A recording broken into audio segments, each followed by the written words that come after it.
I've been here just over a year. I started in the middle of the pandemic in September 2020.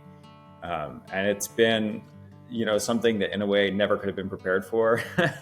But it's been, every single day has been interesting and fun. And I'm just so grateful to be able to be a pastor here. When you step into a church role, there's really nobody there to train you.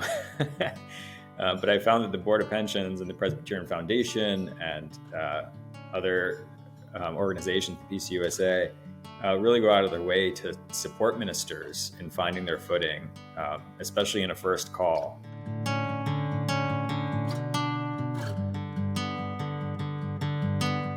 When I graduated and was looking for a call, I was really limited in what I could take and accept for a call, because I did have that debt, and I felt like my call was to an urban area, and I knew that would come with a higher cost of living, and it meant that there were only certain churches that I could really seriously apply for, because I knew that they could pay above the Presbyterian minimum.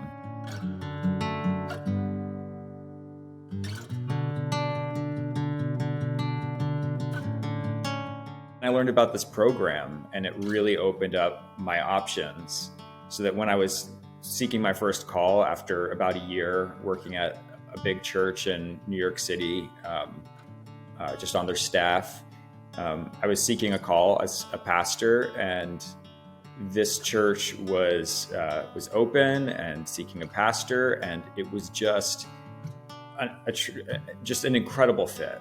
Like it felt like everything that I had done in my life had prepared me for this role, and I fell in love with the church, and they really liked me, and honestly, it wouldn't have been possible financially, except that the Board of Pensions is taking off the stress of paying off those student loans.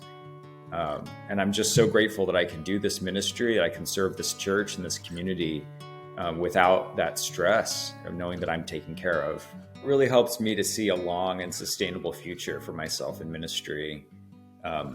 When I moved from being an inquirer to a candidate in the ordination process, my pastor said a blessing over me, and he said, there will be a time in your life when you may have to choose between a job that will pay you well and your calling.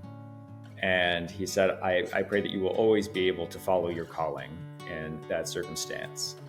And in coming to this church, I truly feel like I was following my calling.